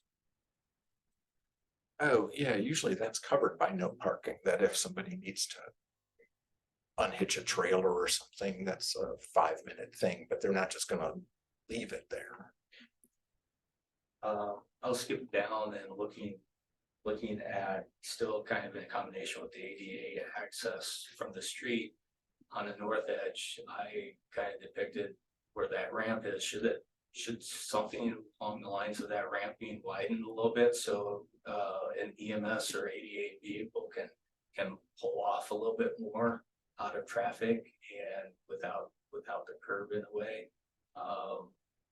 That's for your consideration I know I talked to Kylie and the way the sidewalks work and stuff, you didn't want to mix the uses. Right. Like so forth. ambulances are adept enough at driving over a curb, but you know, we're backing onto a curb if they have to. Yeah. But what we wouldn't want was somebody thinking, oh, I my trailer into that. Even the thought of that is bad. Because you didn't want motorized access or vehicles crossing the sidewalk and so forth. We really don't want someone on a sidewalk suddenly dealing with a trailer. A backing up trailer. Right. So I was just putting that out there for, I was thinking through this, if that was helpful in any way. And trying to create separation from users, from traffic on the street. And protect them as much as possible, so. And then I think on this is probably more for parks, but on one of the options, I love both options, basically. The concepts of your the lake edge. On one of the options was, or on both of them, just thinking, do we need the kind of bottom outside sidewalk kind of looping through there, that little you can leave most of that, but just that southern edge, and could we need that to a point and just keep more green space? I think that's all up in the air yet. It's a preliminary design. That was just my questions there, basically, or some input. And then a little bit of a thought on the stairs. Is that going to be kind of an issue for you guys to keep in the winter and make sure that no one has a fall there, or is that going to be kind of a fall hazard, especially with little kids or something? Might be an operational question whether we bother clearing that winter. We might put a chain across it that says closed for winter. There you go. We have stairways that we do not manage in the winter time. Sure. because of Material. Yeah, and personally, I kind of like this seems to me, I like this layout, how the ramp goes down very easily to down below and so forth. And it seems clean to me, but I also understand the concern of having the pier close to the north edge. That first one seems more direct. I understand you can angle your pier, or you could work on that. I think between the public works and the park, the real issue that I might have had for you to think about was that providing a softer curb or a wider ramp onto the sidewalk for some sort of easing access point. So Yeah, and we'll want something that's maneuverable for a hand trailer, but not for a, significant trailer that would have to be maneuvered by a vehicle. I think is the balance we're trying to figure out. you might just want to make sure to think about placement on that. If it is a trailer that comes down and gets unhooked, you can pull around a little bit, back up to it. So the angle of it, so forth, so if they can push up it or it's not directly up to the north and you're running, make sure you're running into the sidewalk area that they can push it up and over. Yeah, and I think that was kind of the goal here of what I'm seeing is let's find a way to make that a curve for people. So I'm open to any questions on issues I raised, but I appreciate your time and effort on this. My thoughts were trying to just have as complete of a thought on this that I could add to your design work. That's good. So you can make your decisions.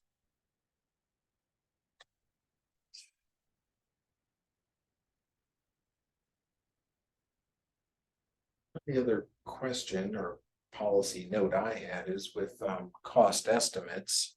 We have an opinion of probable project cost moving forward. And the water utility portion of costs is a little bit over what we had budgeted. It's manageable within cash reserves of the utility. It's the general fund capital budget that's not. Looking at a couple of options for initial consideration this morning. And one of those would be, because this is in the ballpark of $500,000 different, would be to defer the planned reconstruction project here of Lake and Dewey, in which case we would end up building this next year.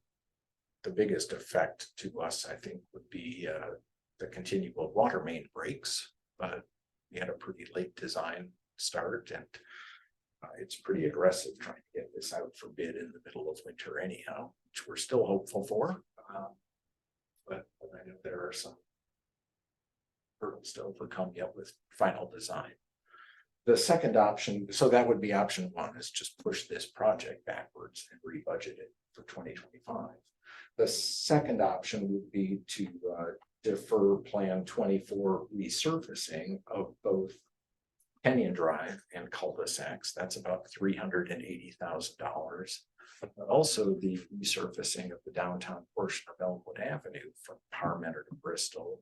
And that was in the ballpark of $170,000, which then would fund this projected estimated shortfall.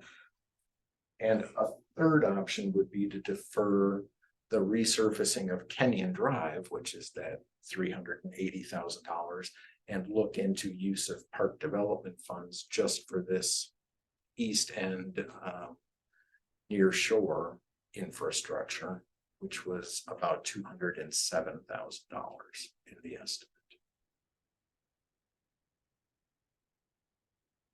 I don't know that we need an answer, but we do need to be thinking about this. Yeah, I think we need he's got some things to look at and we probably need better costs. I mean, we're right now, what, plus or minus 25%? Well, yeah, the less you know, the more you better. Yeah, include some contingencies, and that's the nature of preliminary design. We've got to hone in better, delaying it to 2025. First flush, oh, that's a great idea, but then I don't have to live with the water main breaks. You do. Yeah. Well, and so do the people who live here. Yeah, Yeah, I think if Yeah. it weren't for the water main issue, it would be. yeah, it'd be a easy. no brainer, Yeah. yeah. So I think delaying some of those other projects is fine, except I'm sure those citizens have also been promised that it's gonna get done next year. Well, they're planned, they're budgeted, they're Yeah. funded, Yeah. but something's gotta give Yeah, somewhere. We already tried to postpone Kenyon. Yeah, I That remember in was- budget discussions, and it was a bit on the bubble. It was, yeah. I would have deferred that one because it is such a big ticket and we had some other things to fund, but that's Alder Wocus's district, so. Sorry about taking it out. Sean, what about excess funds from this year? Cause I know 2023, we had 386,000. Year before that, it was 455,000, 332,000 the year before. What's it looking like now? Public Works is usually kind of the biggest one for Yeah. driving surpluses or deficits on capital borrowing, and this year I think we're probably at a surplus of about 150. Okay, so So- not too much. Yeah, nothing really big. It's still a projection, you know, we're still waiting on some final numbers, but I think it's gonna be in that ballpark. Well, since the big cost overage, it's not really an overage, but it's the public works portion more so than the park that's gone over, right? 900,000. I guess we didn't break out from the 615,000, we didn't break out what we thought would be. Yeah, there wasn't any. This was literally a guess, Yeah. because at the same time I was turning in the budget, we were talking about, well, what do we want this road project to be? So I didn't even have a decent scope when I was taking a guess. And No. we can use park development funds? That's something that we'd still have to verify. Okay. But, it's just an option that we can explore. Yeah, I don't want to promise I- anything. no, This is really sure. up to the council with input from PRFC. But I haven't. Hey. Seemed like maybe an idea. You know? Well, I think postponing the Kenyon, I mean, especially because of the water main issue. If it, Yeah. again, if it weren't for the water main issue, this would be easy. And since the park, we may be able to use funds for that. So it's really the road project itself and the road improvement project. That's the part that we have to fund. I mean, we have to fund Right. it all, but And what I'm there's the getting public at works is- surplus. I mean, so Yeah. if between 380 plus 150. And I'm wrong about that number anyway. Yeah. And this number is also an estimate, a preliminary estimate. A good starting point. Until we have bid prices, we don't know anything, but unless we walk into it prepared, Mhm. feel really bad about asking a contractor for a price. Right, Saying, and turns out we don't have money.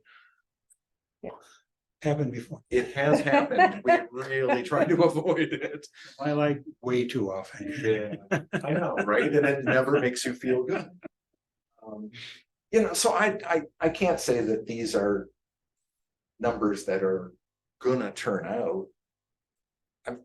It could be worse than this, I don't know, when we get good pricing, but. I will But say it was what- enough to figure out like, boy, unless the scope really changes, then our funding better change. I will say actually, I'm looking at the numbers here and they don't add up. Whatever of two options, concept one and concept two. Regardless, I would not do the self-service kayak rental rack.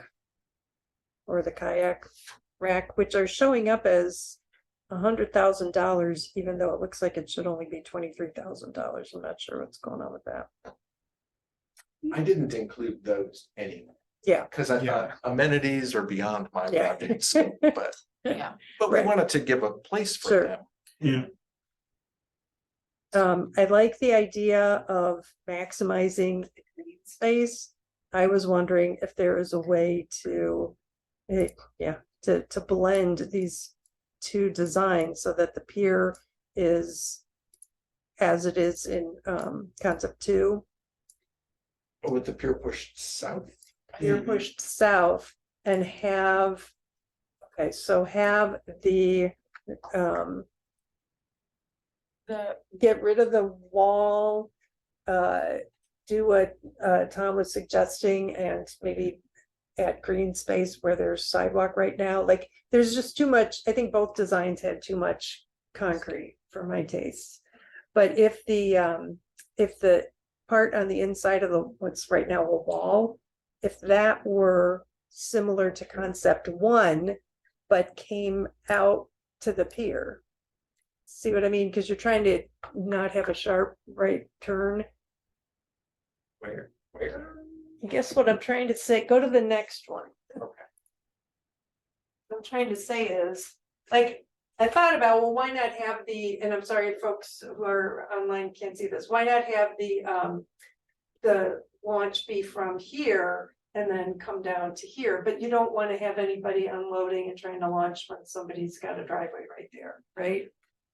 Oh, that's a good question. There is a driveway literally here. Yeah. Yeah. So, I mean, somebody could unload here and then walk around, but it makes sense to do it up there, although the accessible parking is going to be an issue. It would be great if we could just keep it on this side of the street so that trailers coming in and out don't have to deal with that. That's another issue. Until the guy with the trailers needs an accessible parking spot.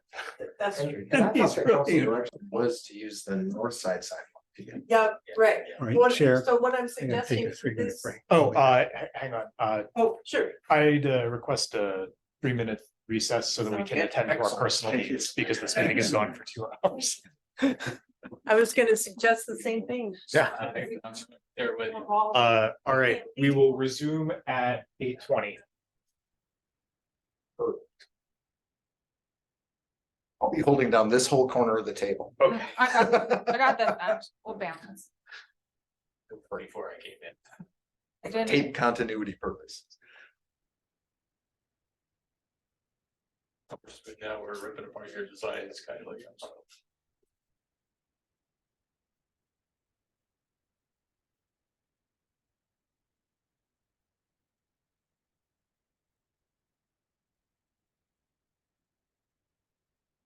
We've just, we can respect, we've discussed ADA on the south side and it's hard with the driveways. Properties and stuff like that. If I ever have to. Check it out. Support. Yeah, nothing's easy when we get into really tight spots. Yeah. It all gets tough. Sean, you did a presentation on the corridor. You did? Didn't, no, did you? Did I? Yeah. Not that I can recall, no. Oh, okay, well, I don't know. Yeah, I have to check in with. It doesn't feel familiar. Okay, I didn't know, so we're working on doing an overhaul or overview presentation of all the reconstruct on Thursday Sure. and with MSA and for the Parks and Rec professionals. Yeah. I just wanted to bend your ear a little bit on a few things that I had questions on. Okay. Timeline and stuff. Do you have tomorrow? In the next 2 days? I'll make time for you. I Okay. do not have time. Me neither. Neither, but, It's always Either. questions. You have mine. No, sometimes I sleep. I'll try to get it all my questions in a line so that we can think through them. Yeah, we can try. And if I don't know, maybe Rich does. Yeah. He was in on a lot of that too. We're just highlighting more of like what was there. So the whole trail system exists purely because it's for water utilities. That's accurate. Sewer utility. Sewer. Yeah.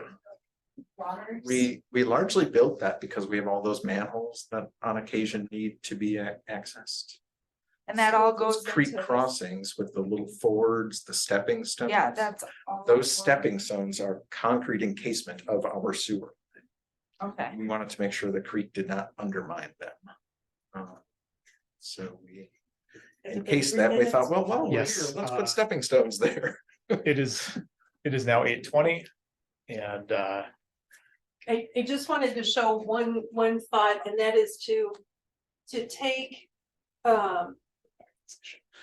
basically to take this area, this wall would go, and come down and have that gradual connection. For And then this like, to be the ramp.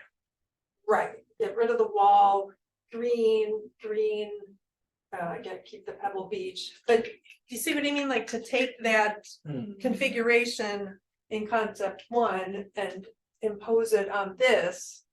And anything that is like this sidewalk would go away and be green space or Pebbly Beach or whatever. I don't think you need all of this sidewalk, maybe just going around the cul-de-sac, but everything else could be green. So if this were a ramp down, if we wanted a flat-ish area someplace, then the wall would also shift over. So we could keep this high while making this go down. It sort of would take this wall shape and shift it this way, so that basically this sidewalk would shift over here, right? A few points I would just bring up to that, if I'm able to, or is just one of the service goals of this area definitely is that kayak launch and ADA and kayak launching, small craft launching, and then ADA compliance.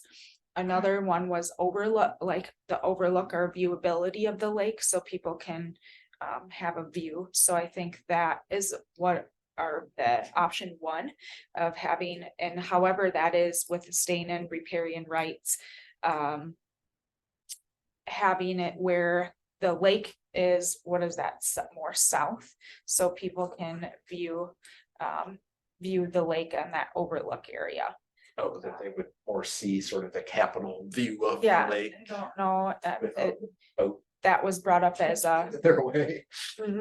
But Gotcha. however that is, I mean, we definitely are, will stay in riparian rights as the design moves forward, but that was kind of more of the goal, is to stay on the ADA compliant or ADA parking side for that service, and then also not have that big tent or canopy in the way of people who are sitting on the green space. But how can we get larger green space is what I'm hearing from you, Lisa, like as much a less hardscape as possible.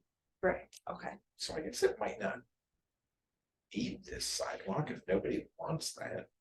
You know, this could be a And little Kevin dead and- end and stairway and whatever. Kevin and I met today too, and we are discussing the Pebble Beach and how I know Tom excuse me if I'm saying Polino, had brought up, and just pictures of today, if you go out there today or throughout the summer and all of our maintenance, it is extremely challenging to get down there and clean that area. And if that Pebble Beach does become with sediment, weeds, muck, all of that, I know that we'll get a lot of resident calls and trying to just be ahead of that.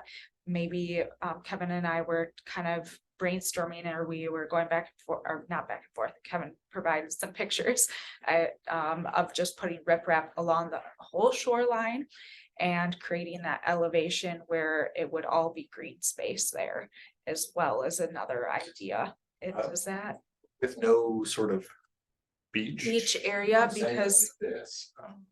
if it was beach, it may wash away. That's kind of what some of the residents are. The residents on both ends, they did have Pebble Beach, but along the whole shoreline, it's very with riprap, or there's a whole bunch of different. Is there an opportunity to leave this existing concrete, Or- the sloped concrete? That as well, as long as you can get a skid steer down there and clean up the shoreline. So you could maybe hop off the sidewalk onto this thing. It might be a little bit Yeah, goofy, or you'd have to transition it differently, but I was Maybe. trying to. It'll be interesting to hear what what feedback you might get during the parks meeting, because I know some folks who contacted us who were in favor of only small craft like the idea of being able to launch from, walk-in launch. yeah. And yeah, Yeah. I think that is a large preference from kayakers is to launch from a sandy beach or a pebble beach. But it is like, if you step in, one step into the water, it's like a stepping just into mud.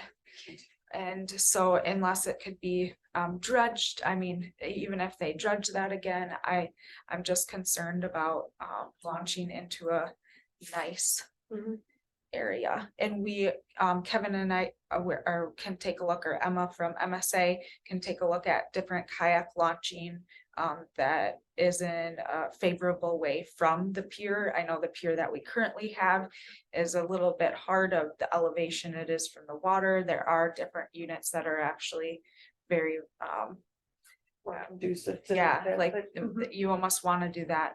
I mean, yeah, so. Because we were gonna get an accessible kayak launch anyway, right? Yeah, we're looking at different pier configurations, and things that could help with accessibility, either with ADA specifically, but also other users. I think you had a.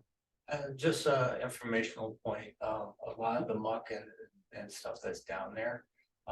Originally, when there was dredging done, when the pier was constructed, it stayed sandy for quite some time, and it was actually sandy gravel before that for quite some time.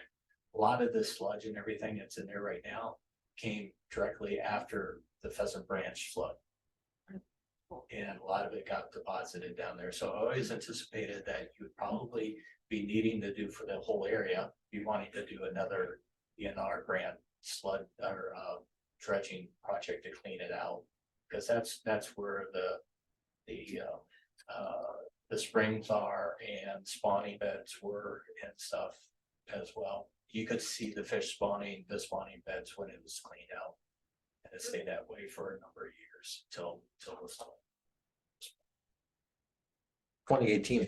yeah, now you would have stuff in the summer, wash up some weeds and stuff that, yeah, you probably want to be able to run down with the bobcat, the skid steer, and that's what they've done.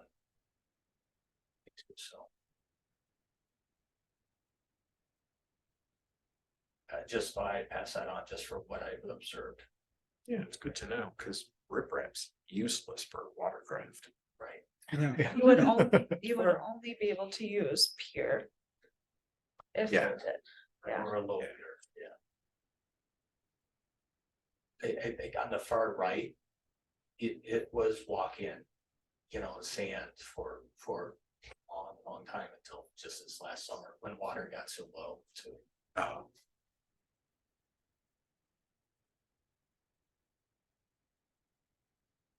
All right. I would hate to use that concept, A sort of beach feel to it. some direct walk-in, yeah. Some people don't like the word beach. But Right. Another thing too, if you're walking around with a canoe, that's what you're looking for. Yeah. the cement ramps become very slimy, very slick, and people slide right in and fall down. Way to go, get there faster. Slimy. Optimist. Observations, I don't want to impinge your discussion. So the item 12 and 10 on this image can go, correct? We're thinking the stairs might not be. Stairs are not very accessible for a lot of people. Well, for a lot of people, I would argue they are, but not for everybody. I think in parks to flow is just a piece where we try to look at different, like multiple access. So if different user groups can flow through the park if they're going down to use the ADA path. That's an area I know that a lot of kayakers will come in and out, and where do people as they're walking around just for the viewability, but I think the stairs are not necessary. think either. I mean, even if I were on the seating area, it'd be a tough call for me. Would I rather go down the stairs or go around? This way? Yeah. Down? Yeah, I don't know. You know? yeah, so If I'm here, I'm probably not in a hurry. I know our maintenance team would be okay with it. Whatever design comes back, it would be great to see it from the street level too. You know, from ground level, because I don't have a sense for what the grade is Yeah. there. I Oh, mean, how high I above know this because is. there are steps, that it must be at least Yeah, two but steps. what is the higher. real grade? Yeah. 24 inches or 3 feet or? Yeah, exactly. You have a cross section that you'll end up cutting through here? Kevin? Yeah, I'm sure we will. They can also make like I don't know, kind of an artistic rendering, if you want to call it that, of, you know, like kind of at the street level too, or something like that, I think pretty easily, but we don't right now, no. Yeah, I didn't know either if there was a relative sense for what this wall drop is, but yeah, for people like me, a cross section would show that. But I think others too might prefer some sort of perspective if you can, maybe even from sort of the pier up. Nothing else. What do you see? I'm inclined to ditch the wall. I see skateboarders. As a former high school skateboarder, yeah. Wow, high school level.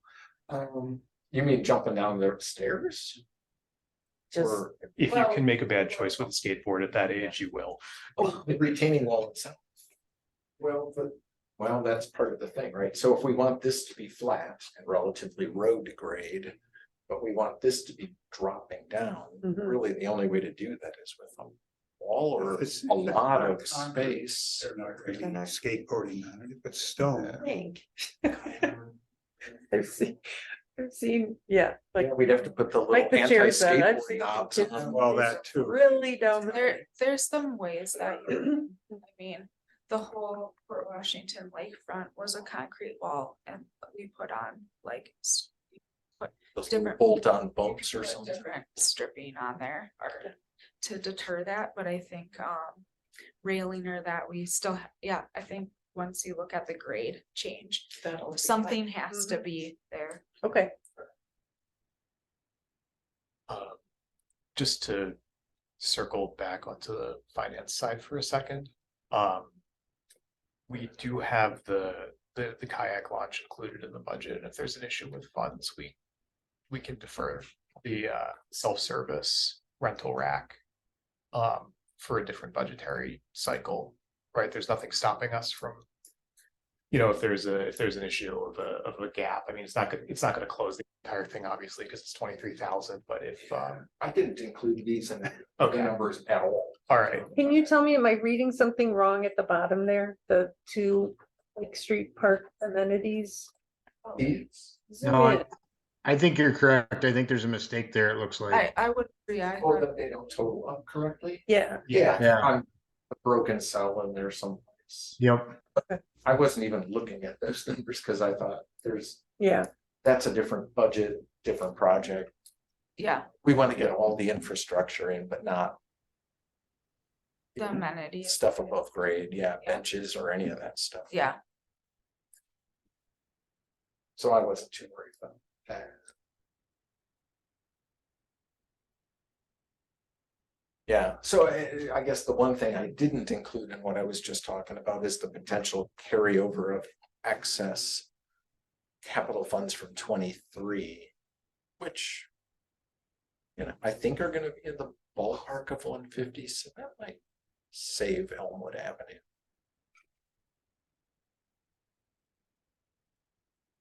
and it's February when we have that meeting to talk about or to authorize the use of carryover and excess funds. So that means, when do you figure it out?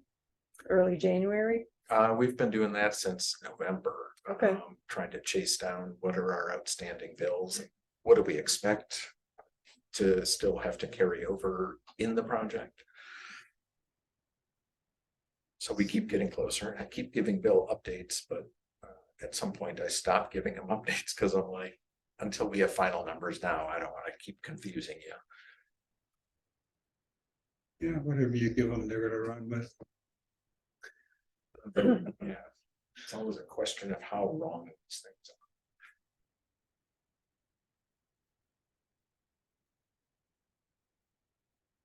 are. Okay. I think. Does anyone have anything else that they? So I guess for me is that probably the big question is there a preference to keep going forward with this as if we'll get it designed and bid in a couple of months? Yeah. Yes. Yes. All right, so that was, I think, the biggest question, and how to pay for it. Doesn't have to be done tonight. Kick that can down the road. Yes, there you go. Yes. Nice. That's all I needed, I think, for guidance. Do you have anything, Kevin, on a list that you need for guidance to move forward? Final I design. think everything that you went through covered everything that was on the sheet we had. So no, I don't. I think there's a few things for us to look at, and we'll coordinate with you and just kind of, like you said, kind of keep moving. Probably won't move forward with the beach stuff or the beach. I mean, the park stuff at the moment.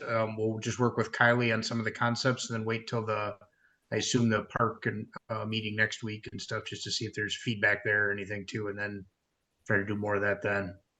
Yeah, and the next night will be a council update anyway, so if any of them have input, we'll expect to hear it then. Okay. Then get back to it. Because there just isn't enough time, so. Appreciate that. Right, so that was that. I didn't have anything else myself, so next up on our agenda is future items. Gayatri, if you have any items for future agendas. Nothing right now. Okay, Alder Nairo. I don't, except I am wondering when we have no meeting, The 25th, so our next one's in January. Okay. Yes, Yeah. nothing. I also have nothing. We've reached the end of our noticed agenda. The meeting is adjourned.